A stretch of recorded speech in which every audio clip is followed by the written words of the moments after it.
everyone. I hope everyone has had a really good and decent day. It is, 6:43 on a Tuesday, 26th, of February. So let's do the news. Not necessarily, I guess it is news. I guess you can make an argument that anything for the most part is news. But in this case, sitting here on this perch, looking at the planet, I had the opportunity to watch the CNN town hall with Bernie Sanders.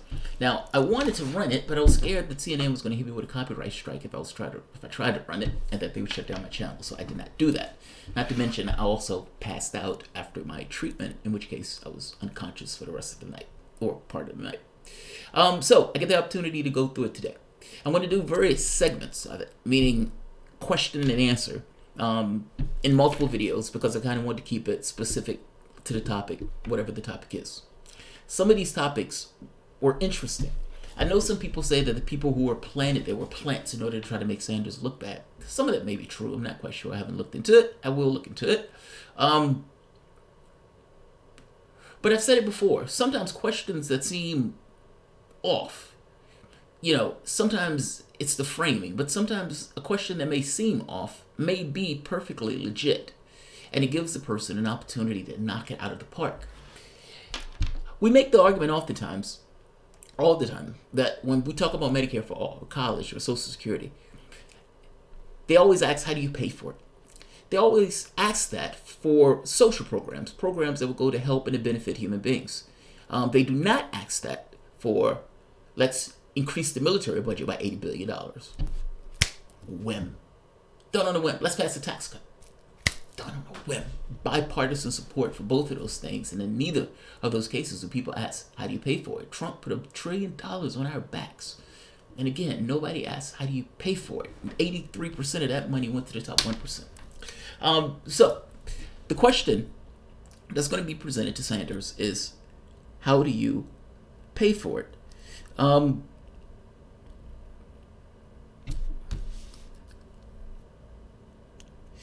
So how do you pay for it? How do you pay for it is an interesting question, right? You have that question against what you're asking, how do you pay for? What do you pay for? Like, for example, climate change. Well, climate change is somewhat of a game changer. That's a game ender. So the question of how do you pay for it comes across as being a bit weird. It's like, what do you mean? How do you pay to avert a global catastrophe? Is that what you're asking me? And also with a certain degree of understanding that if there is a global catastrophe, there's no guarantee that the currency will withstand the global catastrophe. Meaning if the government breaks down, if the dollar breaks down, the dollar will lose value. And not just lose value, it will become just pieces of paper at that point. Understand why. The dollar is not a real thing. I mean, ultimately, it's a conceptual point. I mean, we're born into this world, and for the most part, we go through the entirety of this world, and we see those things, like dollars and whatever the currency is, as almost just fabrics of the society. They come across as real things, but the value for it is, for the most part, imaginary. It's an agreement. You say it has value, so it has value. And as long as people believe it has value, it has value. And as long as the U.S. government, for the most part, is intact, it has value. But there is no guarantee that with a global catastrophe, such as climate change, that all of those things will remain true. I guess my point is this. The question of how do you pay for it is somewhat nonsense when hefted against the world. And go beyond that point. This idea of how do you pay for people to get an education, or how do you pay for people to get health care? You set the priorities of a nation and you figure out how you pay for it. But you set the priorities of the nation first. And also that has to be hefted against this idea of other human beings. I look at this a particular way. I make the argument that for the most part, human beings are just robots. That the basic materials that makes me, you, that any other person that you come across on this planet are fundamentally the same. There are changes based on genetics, based on culture, let's say global or geopolitical politics, based on upbringing, based on the random occurrences of the individual meets. And all of those things create an individual. That individual believes that that person is separate and distinct. But fact of the matter is that individual is shaped by the forces that surround it, not necessarily as a self-directed thing unto itself. I hope that makes sense. I'm no different in this. meaning that the basic materials are for the most part the same. The spark for the most part is the same. And I could make the argument that we are fundamentally the same. It is a quirk of birth that you ended up where you are and I ended up where I am. But for all intents and purposes, if I was born to your parents, I would have just been you, and vice versa. Fact of the matter being that you are who you are, and I am who I am. And all of those factors that shaped you would have also shaped me, meaning I would have just been you. This sounds new agey, but I consider it's like we're fundamentally the same, even though we come across as being different entities. The thing that makes us up is fundamentally the same, and where we are, our station in life, who we are for the most part, are quirks of chance. My point is, taking care of one another.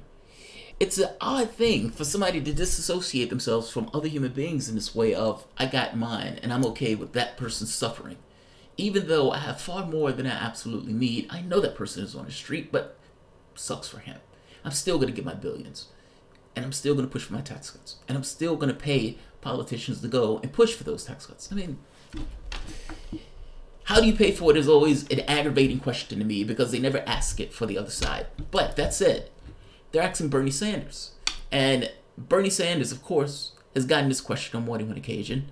And I would imagine that Bernie Sanders should have an amazing answer for this, seeing as he has an ambitious policy objectives. Now, mind you, those policy objectives are in line with what the American public wants. But based on our own political morass, yeah, they're substantial, ambitious plans. Let's take a look at Sanders being asked the question, how do you pay for it? And let's do this. Hopefully I'll be okay showing this. Many of your policies have been met with speculation about how they're going to be paid for. What would you propose as solutions to pay for your ambitious policy ideals? Great question. Thanks. In the United States right now, we have more income and wealth inequality than any other country on earth. We have 3 people who own more wealth than the bottom half of America.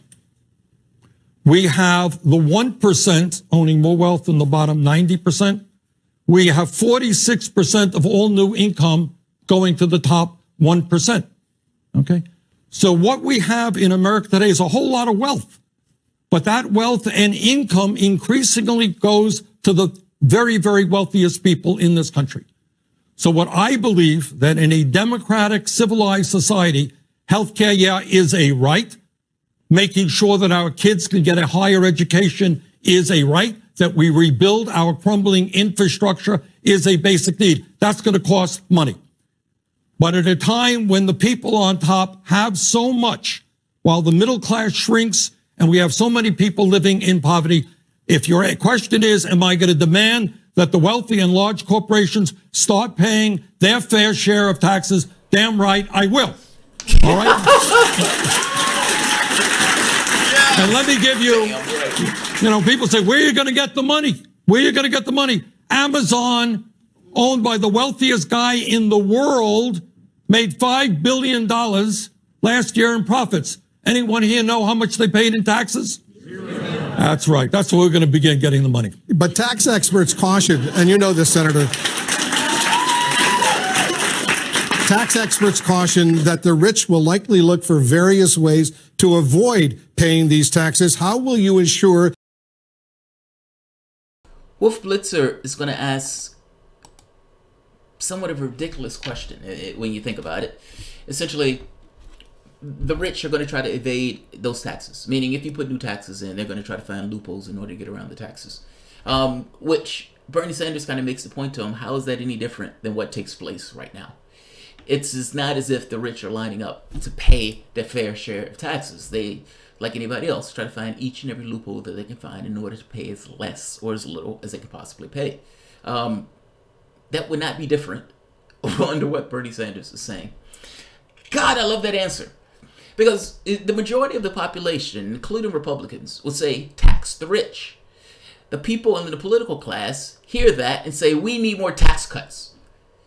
Donald Trump, at a time where income inequality is at its worst in our lifetime, not just our lifetime, but I'm not mistaken in the history of this country, Donald Trump decides that what we need in this situation is a tax cut. And that's after explicitly telling his constituents that he will not lower taxes for people like him. And he gets in office and he does exactly the opposite of what he says he's going to do, while simultaneously telling the public that he's doing this on their behalf while the overwhelming majority of the money is going to the top 1%. Donald Trump, like every other Republican, goes to enrich his class interests, while at the same token, he's playing people for idiots. That's all. He's playing people for idiots. Why wouldn't you tax the rich? Like, they've made off like bandits. They themselves are a part of the society. They use our air, they use our water, they use our resources, they use our fire department, they use our police department. Lord knows they use our police department. And they use us. They use our labor, our bodies, our time. They pay a particular wage for that, but by the same token, their ability to get wealth and to get rich is purely and entirely dependent upon somebody either buying their product or working in their particular business. Meaning there is a relationship between the two things.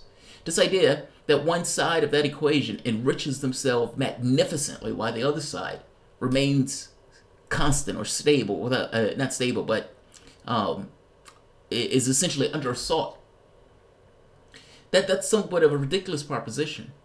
From a democratic society standpoint, it makes all the sense in the world for the public itself to look at itself as a 99%.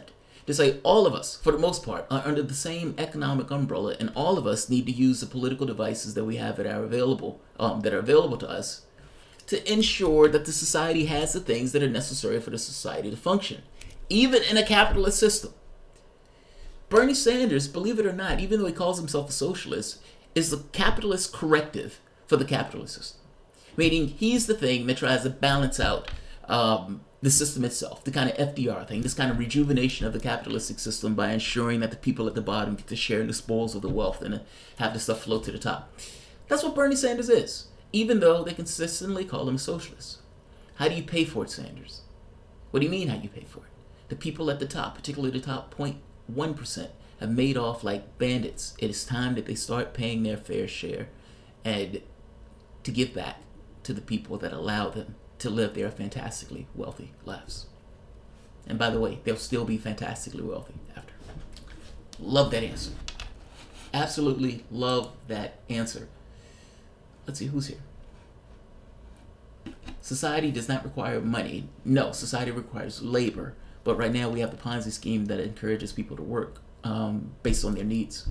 I think that needs to be, there's certain labor that needs to be done in your society for that society to function. That's true. But at the same token, you ask the question, a lot of our labor is being done not because it's needed to be done, but because we just want to give somebody a job. It's like we're creating useless jobs for people to do. Much of the stuff that we're doing at this point can be automated, but we don't function in that way. We don't look to how do we automate these processes? How do we lessen the labor in a particular society to allow people to live their lives? How do we make life that much more easier to live? I mean, after all, poverty, war, hunger, these things are at this point optional. You have a technological solution in order to deal with all of these issues, but all of these issues fall by the wayside. This is the first presidential election where these issues are front and center and these things are being talked about, and they're being talked about from the standpoint of class. That would not have happened if Hillary Clinton won that election. I'm just saying, this is a new norm of sorts. Said 67, for your information, Cenk versus Buzzsaw later today. No way, no way. Oh, I have to check that out. Meditating Jesus, solidarity. India conducted an airstrike in Pakistan, and Pakistan launched fighters today. No way. Good luck to us. Let's hope it stopped there. I had an article the other day that I was going to do. I put all my articles on my Twitter feed, the articles I'm thinking about. And it talked about tensions between India and Pakistan increasing. And it's like, okay, hopefully that doesn't go further. Both of those are nuclear powered nations, and that would be horrendous if that started to, proceed along a more militaristic path. So, God, I hope that stops there. I agree with you, Gardner.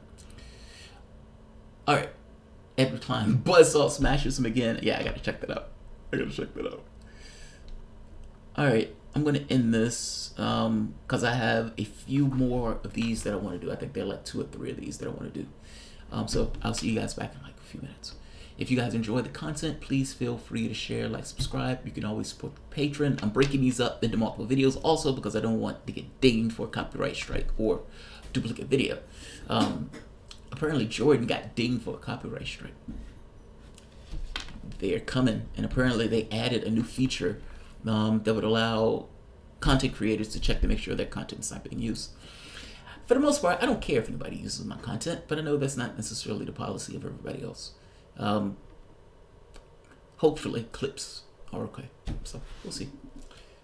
I'll see you guys momentarily. Thanks all. And this